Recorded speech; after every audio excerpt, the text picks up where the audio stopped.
Hi guys, my name's Ellie, welcome to my channel, and we are on day 22 of the Shop My Stash Advent Calendar. Today might be great for some of you guys.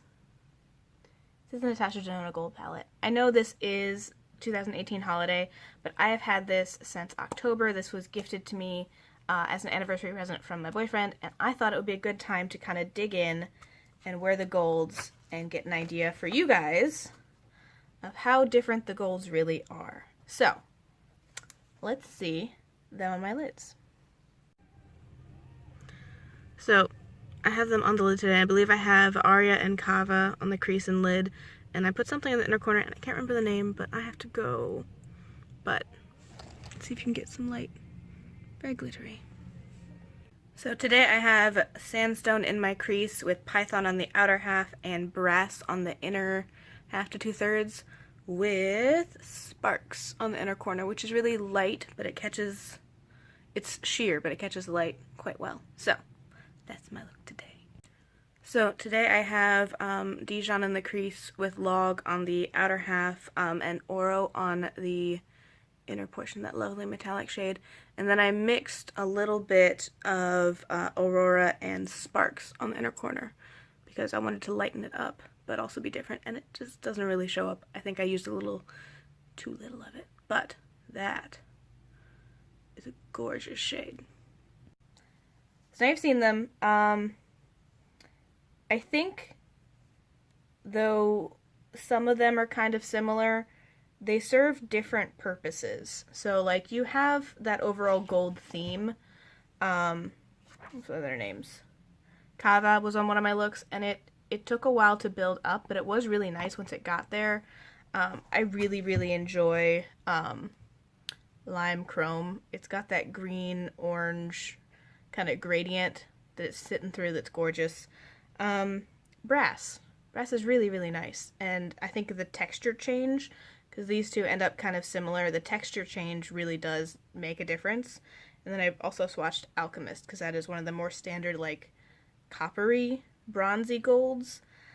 I think I have feelings. Oof. I think they're gorgeous shadows. I think this is a good addition to Natasha Denona's line. I think having something like this that is warm, but still something that you can, like, I don't know a single shadow in here that I wouldn't feel comfortable wearing to an office. Even this one, Python?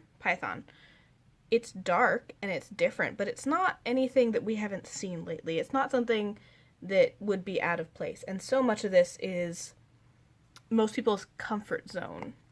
And I think that is a good choice for her. I wouldn't be surprised if this ended up staying around long term, just like the Sunset palette, because it is something that you can get the palette, and the majority of people are working in places that restrict their appearance. A lot of people are working in something where they're either their boss is more conservative, or they're in face-to-face communications with customers or patients. They can't go full fun. And this is something that you can wear all these shadows in various ways, mix and match them, and get a lot of really easy to wear, comforting, you know, I'm not doing anything too crazy type looks, but still feel like you're having some fun. You're using the Natasha Denona. They're gorgeous shades, but they're just not the things that really scare people off. So, if you want something that is luxury, but still very useful, this is a good palette. And I think that's the same kind of situation with the Sunset palette, where it's so many shades that people were trying to use and pulling one or two from different palettes to have it all in one thing, or in a formula that you like, in colors that you can most likely get away with wearing in most situations. I think you got a good choice there.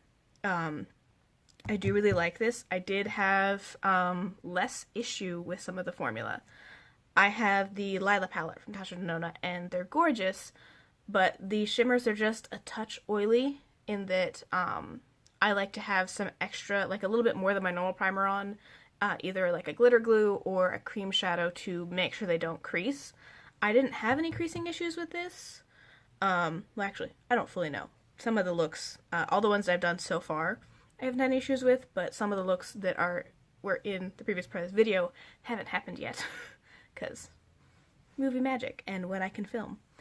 I've been able to wear most of these without any issues. I really, really liked that. I was really hoping that it would be a formula that I don't have creasing issues with, because I know some people do glitter glue every day. Some people already put down a cream shadow and it's not an extra step for them.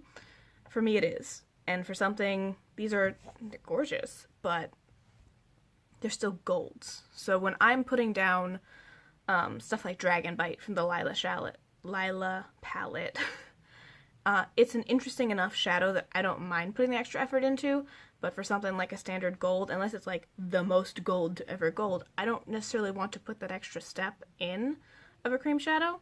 So the fact that I can wear these without that extra step is really good for me. I really like this palette. I think it's a good palette. It's something I could see being a good thing to keep as permanent. Like, if she does turn around and make this permanent, it's not gonna be something people are complaining about. Because you see that people are like, oh, it shouldn't have been. I'm like, no, this is a really good palette, and I could definitely see this being a justification to be part of her permanent line, and it making sense. And I also like that this was a gift from my partner, because this is something I can wear a lot. I can wear it to work pretty often and still get that enjoyment of, oh, I'm using the thing he gave me. Because I like wearing the things he gave me, but not all of them are work appropriate, so they don't get pulled out in my rotation as much as I would like.